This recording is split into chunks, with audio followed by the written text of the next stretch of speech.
The other program that's out there that somebody was putting underneath in the video chat, it's an AI program called Writesonic, and it can pretty much write a book for you. Not quite, but very close to it. So you ask it a question, and of course they were doing it on the film and everything else. And the Writesonic writes an entire article on it for you. What Writesonic said is that the magazines were sealed to keep the air from getting in. What? The film magazines were sealed, and the Writesonic said is to keep the air from getting in. Go. That's a pretty good AI program when it did that. And then it started to describe that it was specially coded material that is so secret that only NASA has it. As a matter of fact, it's so secret that NASA doesn't even know that they have it.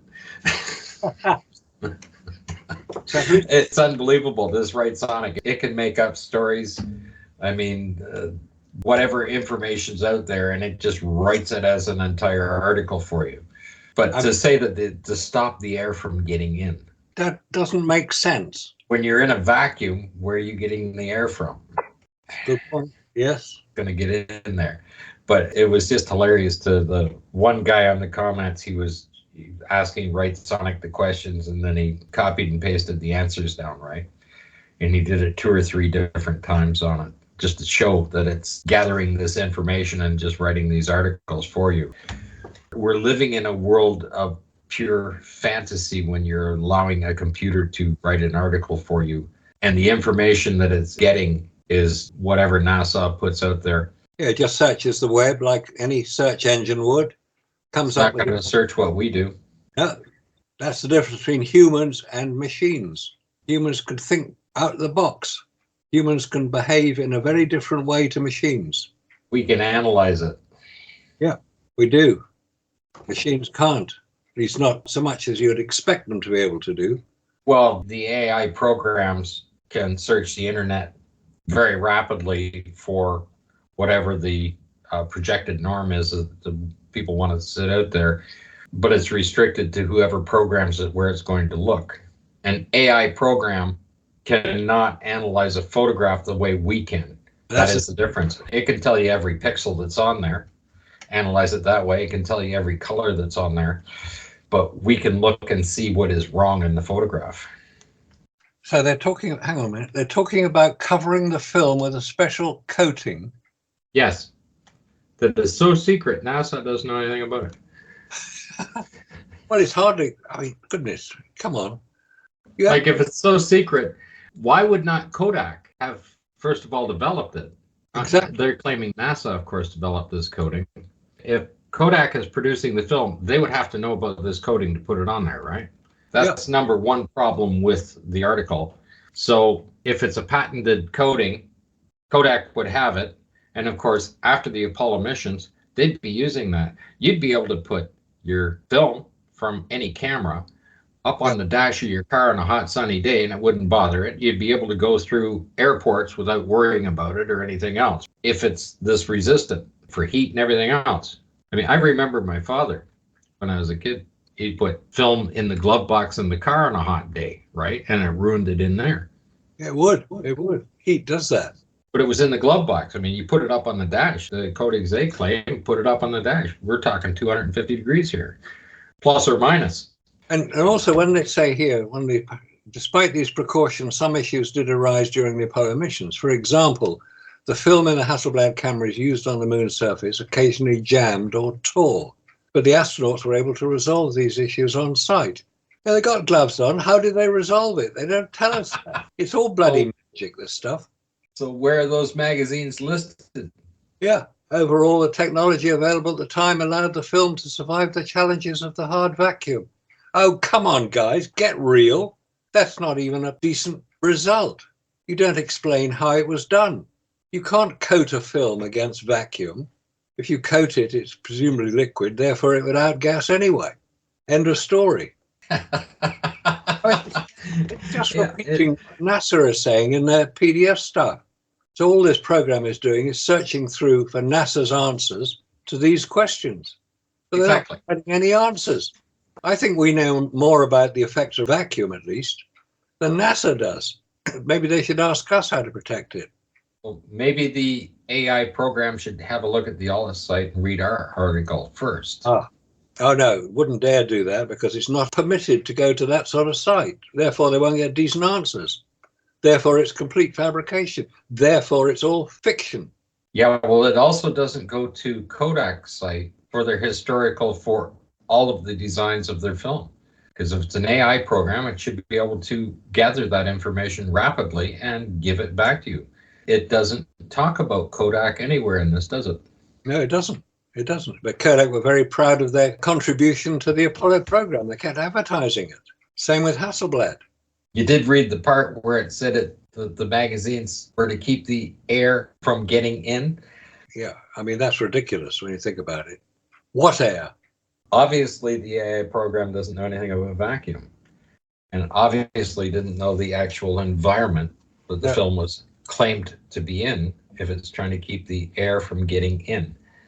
You'd think they'd try to stop the air getting out. I mean, that would be one problem they'd have, that magazines were assembled here on Earth, presumably, and if so, they were assembled under atmospheric pressure, 14.7 pound per square inch. You get up into space, 60 miles up, that air has to escape. So were the holes drilled in the magazines to allow the air to escape so it didn't explode it? Nobody says so. Nobody tells us. I don't think they were sealed at all. No, I don't think they were. I don't think they had to be. I think they would allow the air to escape if you're going to... You'd have to redesign it to be able to advance the film. But of course you would. Everything about it would have to be changed to allow the gears to crank. Coming out to a button, you're going to have a wire running in there for the rest of the camera, right, to operate it, right, to trigger it. They didn't have Bluetooth back then, so you can't do it that way. But they wouldn't have any lubricant either because it would all outgas. I mean, this little paragraph here, it's called the lunar module which landed on the moon's surface had to withstand the vacuum and extreme conditions outside. Its structure and seals were engineered to provide airtightness, protecting the astronauts inside from the harsh environment. Well, they'll explain how they did it. They just say they did it. It doesn't mean to say it happened. No, the Apollo 11 photographic film, it claims here, the films selected for use on the historic Apollo 11 mission were Kodak Ektachrome EF film, which were sealed in plastic bags. Sealed, eh? Is that what it said? They were sealed in plastic bags? Sealed in plastic bags. Well, possibly they were. Advanced materials such as mylar were used to create airtight seals and protect equipment from the lack of air pressure. That's not what mylar is designed to do. But they're claiming that that's what was used to create the airtight seals. Did you see any use of mylar creating an airtight seal when they just put some duct tape on it? No, didn't see any of that. I didn't see that either. The use of specialized films and coatings ensured the survival of the photo film in the extreme environment. Oh, get a life, guys. That doesn't even make sense. You don't define any of the protection that that the coatings ensured the survival of the photo film. You don't define the extreme environment they had to be protected from, and yet you expect us to believe it. No, NASA, you wonder why people start to question you, because you make such ridiculous statements. Well, this is Writesonic grabbing information from NASA and regurgitating it. Yeah, that's all they do. And then people believe what they read. And they're doing that for a particular reason, making sure these AI programs, otherwise we would be having a discussion with somebody that's a so-called an expert from NASA, and they can't afford to get out there with these guys because they don't have any knowledge of what happened 50 years ago. Right? And they make stupid mistakes, just like talking about Orion going through the radiation belts, right? Oh, yeah, yeah. And then he makes a stupid mistake and loses his job. This AI program is not going away. Can't argue with it because it doesn't have the information. They don't provide it. And I asked ChatGPT, why are you lying to me? And it came back and said, I haven't been updated since 2021, and it's only with the information that is given to me. Yep, well, that's fair enough. Well, then those people are now anonymous. That's a nice way to do it. Put the information out, but the provider of the information is anonymous. can't get a better way if you're going to fake something, if you're going to put fraudulent information out and not have anybody responsible for it. That's the problem. See, you can't go back to the person who originated it and challenge their information. There's an interesting comment here. Some conspiracy theories suggest that the vacuum of space would have posed insurmountable challenges for the missions, casting doubt on the technology used by NASA. Haha, that's us. Yeah. However, these claims have been debunked by scientific evidence. Where is it? An expert analysis. Who is it?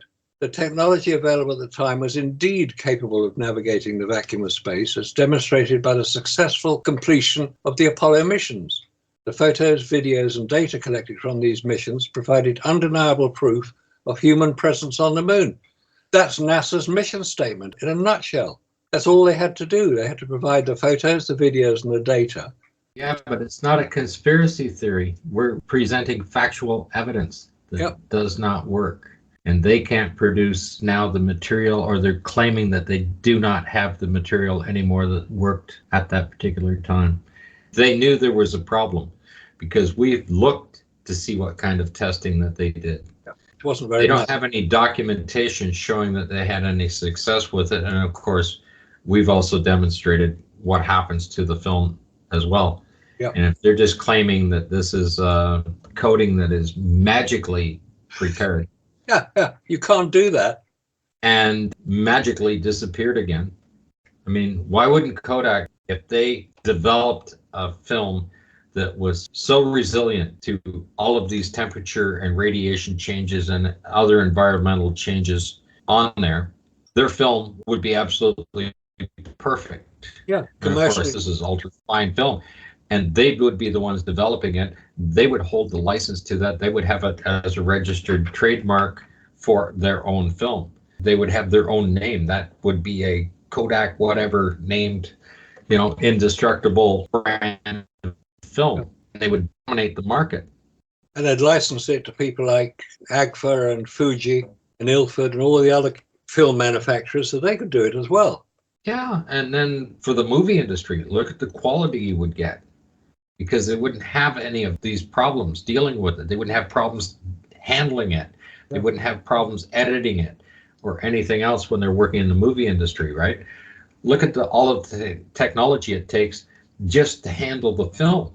Yeah, exactly. You've got to be very careful with that film. It's delicate. And it has to be refrigerated, and it has to be this, and it has to be that. And if it's that indestructible, all of the stuff they claim that they've got stored, why did they have to refrigerate it? Good point. That's a conflict, right? This is the film that is indestructible you claim that you have. But now you have to protect it like that. Yeah. And you can't allow anybody to look at it. You can't allow anybody to touch it. Right. Nobody can handle it. Nobody can do anything. And yet it's indestructible film. Well, let's pull some of this film out and let's see how indestructible it is. Let's put it in Kenner Easy Bake Oven and see how it handles that. There's a point they make here. It's a little bit further down. To mitigate these effects, they're talking about vacuum. To mitigate these effects, NASA employed various techniques and materials to protect the film. Unnamed techniques, unnamed materials. What protection? The film canisters, that's the Hasselblad canisters, were designed to be airtight, preventing any air from entering and causing damage. Additionally, the film itself was specially manufactured to withstand the harsh conditions of space, with improved resilience with temperature changes and radiation. Unspecified, unnamed. I mean, it's ridiculous. They're just making stuff up. It's fiction. You can't make a Hasselblad film canister airtight to the level of vacuum on the moon. You found that line where it said that to stop the air from getting in. You wonder what air they were trying to keep out. There's no air on the moon, guys. Oh, come on. You've got to do better than this, This is really kids stuff. That's what the entire AI program is about. Yeah, it's just bigging up NASA. It writes well. I mean, it expresses itself well. It does do that. I looked up what the program can actually do, and you can pretty much write a book with it. You wouldn't have to do too much extra.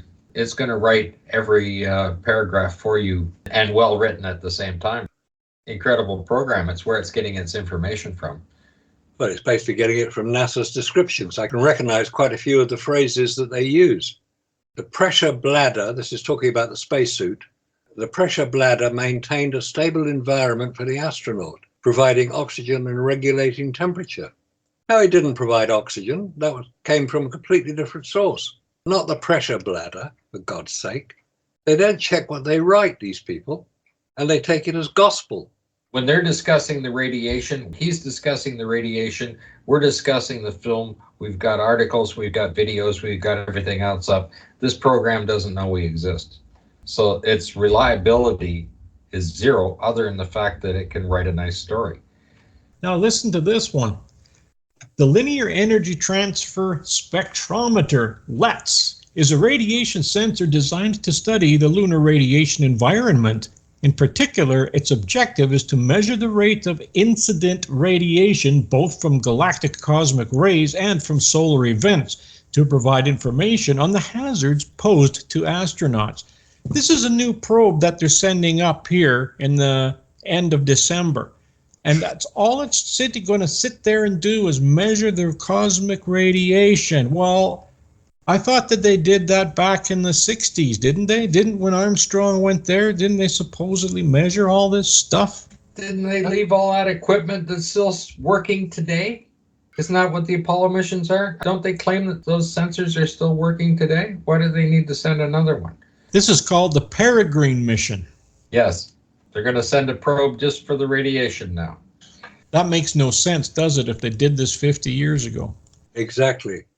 And remember that James Bond film where he was impersonated an inspector going into a laboratory to ensure that the radiation readings were accurate, as if they knew they weren't. And then jumps out of there onto a lunar set. He does, yes. And evades all the slow-moving astronauts, jumps into a space buggy, disappears through the side wall of the studio. Great stuff. I couldn't understand why the astronauts are trying to catch him in slow motion. That was hilarious. Yeah. They did that just for link you sent me to Chad Everett. I think we should open that up and have a look at some of the radio and television transmission stations. Well, where's the one on the lunar surface? They need to have that much equipment there, right? If they're going to be transmitting from the moon, they got to have that 4 or 5, 6 tons of equipment sitting there. Just to go 100 miles. Don't forget that they were only going a radius of 100 miles with those radio and TV broadcasts. Look at the power that they have to transmit that on those different projects. But don't forget, well, you're talking about amplitude modulation, frequency modulation, but it's only 101 megahertz somewhere in there, 99 megahertz in there. Now, when we're talking about transmissions coming from the moon and back, we're talking about 2 gigahertz. Yeah. That's a really narrow band. And the narrower the band, the easier it's going to be to penetrate things. So you still have to have the power to do it. And they were sending back television cameras live. Allegedly. Allegedly. But when you compare what's in those articles and you see the size of equipment, I mean, you're talking about several thousand square feet of equipment, tons of equipment. I've been into radio and TV stations, and you walk in the back room and it's just a wall of hydro coming in there with big breakers on them to run all the equipment. I mean, they got a little battery somewhere and they claim that they got 14.5 watts of power. But these guys, when you walk in a studio there, you're at 100-mile radius on what they're broadcasting. And if they go farther than that, they have other towers to pick the signal up and boost it if it's covering farther than that. But that discrepancy there is just incredible when you look at it. I don't care whether you're up in the 2 gigahertz or whatever. You're not doing that broadcast, and you don't have to deal with the Van Allen belts or any other form of interruption that's going to mess that signal up. And of course, when you look at the documentation from NASA claiming they've got a problem above 500 miles off the Earth's surface as far as signal, and especially with the CMEs and everything else, the interference of the signal, the complete distortion of it, you name it. The files are there, the documents are there. Yet they turn around and claim, oh, we just send back a signal from the moon, no problem at all. We can run around on a rover, and the guys, you can chat to the guys there all over the place. And not only that, Voyager 1 and 2, that far out, with a tiny little battery that we put in there in 1975, is still working. That's wonderful. Yeah, sending back a signal and describing an alien encounter. Of If you course. can imagine the technology on that Voyager 1. Yeah, Yes. like the bullshit is just beyond belief when they go that far. And we just currently had a CME that just was knocking the crap out of everything. December the 6th. I've been sitting here for the last couple of weeks, don't have a secure internet connection, Skype's flipping on and off, you name it, all because of these CMEs. And that's interrupting at the ground. You get closer to the Van Allen belts where they're really getting excited. The signal not would just be lost, it would damage any equipment that's out there. And we're just getting hit time after time after time. Like we're getting sometimes 3 and 4 flares a day are happening right now. And it's not just that, they're being pointed at the Earth. That's the biggest difference. You have that 11-year cycle where the highest activity of the sun is coming around and these flares are now ejecting material at the Earth. And that's the difference. And we've had this problem many years ago to a higher state, like when it knocked the eastern seaboard down on North America in 1989. If we had a Carrington event, imagine if we lost all of our computers, electrical connections, banking, everything else goes down, even if it's down for a couple of days. How are you going to communicate through the Van Allen belts and then catch that extra amount of mileage out there to get to the moon or Mars? I mean, driving something on Mars when it ends up on the other side, when it's opposite us on the other side of the sun, and they don't seem to lose a signal when they're operating that thing. It's like they're driving it around and it's just next door, because it is next door to where they're operating it. It's kind of magical how everything just seems to, like, as soon as it leaves the atmosphere, everything works perfectly. You can go left, right, accelerate, decelerate, you can communicate, you can travel any distance you want, you can go to any speed you want, slow down again. Yeah, this program's really laying it on thick about how wonderful NASA is. The legacy and advancements in photofilm protection. The specialist coatings used on the Apollo missions, what specialist coatings? Paved the way for advancements in photofilm protection. What advancements? The knowledge gained from these missions has informed the development of coatings. What development of coatings? That are now used in various applications. What applications? See, they don't answer any of their own questions, including space exploration, scientific research, and even everyday photography. Where is it? Come on, guys. Where is it? You talk about these things as if it's for real. It's not. It's all fiction. It's made up by AI. So these don't answer the questions. Well, if it's also claiming that it's used in today's commercial equipment, then how come we get criticized claiming we just bought something off the shelf and it isn't the same quality as NASA was using when we put the film in a vacuum and it screws up? Because it would spoil the story, wouldn't it? I think this program should write children's fairy tales and books and like Rabbit and the Hare and Fox and the Grapes. Yeah, there's one final paragraph on there. Advancements in materials science and engineering have allowed for the creation of coatings that are even more durable, lightweight and effective in protecting photofilm.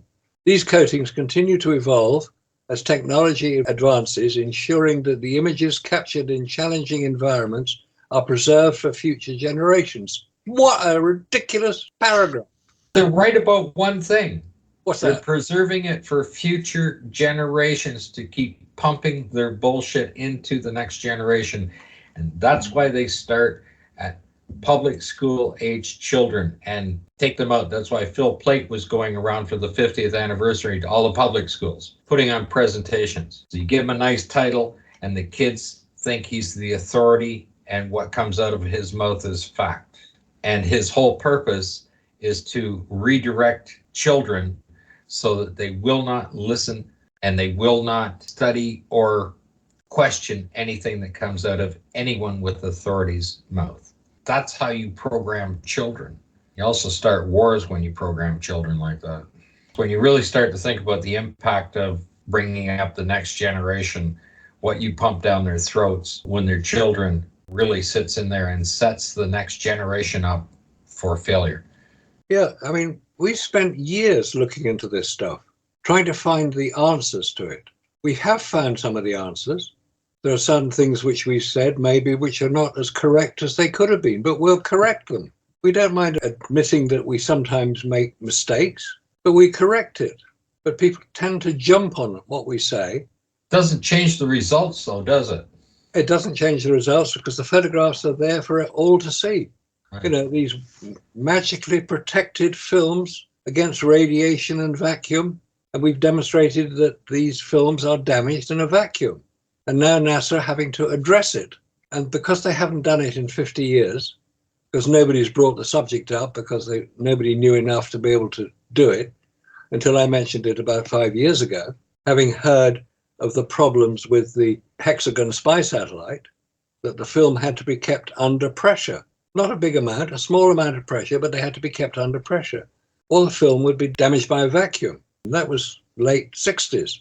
NASA have avoided discussing vacuum problems on photographic film for as long as they can. They thought they got away with it. No, you didn't, NASA, because at the end of the day, you've been so generous in putting all these photographs out for us all to look at and admire and see what a wonderful job you did.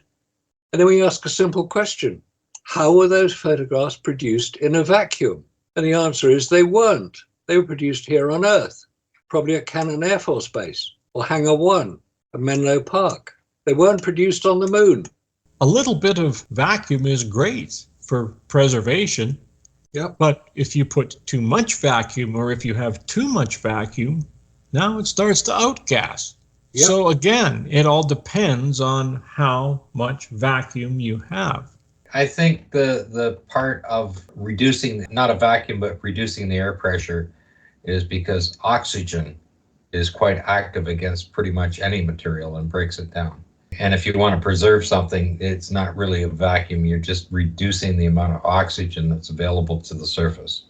Yeah, that's fine and dandy, but the fellows in the comment section, they refer to it as vacuum, not lower air pressure. So you have to think about their mentality level. Well, that's where the discrepancy goes in. What people call a vacuum isn't really a vacuum. It's just low air pressure. Once you go past 10 to the minus 6, you are certainly in a vacuum because it's having a serious effect on man-made materials, particularly when you see the difference that you have to have one-time use only seals on everything you're using when you're past that level. Yeah. You can't use rubber, you can't use anything else. Now you know you're into a vacuum. The one thing that people that I talk to, they simply assume that technology is linear. It advances at a fast and constant rate. They don't understand that there are limitations to something. So when they compare the development of the aircraft or automobiles or anything else, it's progressively going on. Well, if you compare it like most people do, the space flight to aircraft, it developed at the same rate. If we landed on the moon in 1969, then there'd be no problem to have hotels orbiting the Earth. Okay, there'd be thousands of flights a day. That's a good point, because what will happen is that you look back in the 1914, 15, 16, 17, and now you get to about 1918, 1920. Now you're starting to carry 1, 2, 3 passengers, people to take for rides and things like that. Now you start getting into 1935, 1940, 1950. Look at the amount of passengers that slowly started to be added to those planes as they got bigger. And now you have bathrooms, luxury suites in some of these planes, like the ones that fly around Dubai, these big Airbuses. I mean, they have creature features in there that you don't even have at home. And these are planes that fly at 37,000 feet. But you don't see that happening with any of this technology for the space age. It hasn't gone anywhere. But people think it's linear. And if it was linear, after 50 years of landing on the moon, there'd be hotels on the moon. But to come closer to Earth, which is so much easier, 100 miles up would be a busy place. You'd be able to grab an Airbus and just go up to a hotel and back and do your conference there. So where are all these passengers being ferried back and forth to the moon right now? You see, back in those days, it slowly built up until you had 520 passengers on a plane. Well, how many people go on these spaceships now, even to the space station? 3? 4? Yeah, that. How many go to the moon? 0? But that's what I'm saying. The technology is not linear. But people like to think that our advancements are just continuous, that there are no barriers, that it continues on. And like you said, they're going to send before the end of the year a probe to the moon to measure the radiation. Did they not have one in 1966? Did they not have a machine there that was doing that? Did they not land and put all of that experimental equipment out for 6 missions that are still so-called working today? Do they not have a radiation detector? I mean, you go out with Orion, they don't even have a damn camera anymore, right? It's all CGI. Where's the linear progression of technology in space travel? We can see it with Elon Musk. It goes off the ground a few thousand feet and it rapidly disassembles itself. These problems should have gone away a long time ago. Long time ago. Long time ago.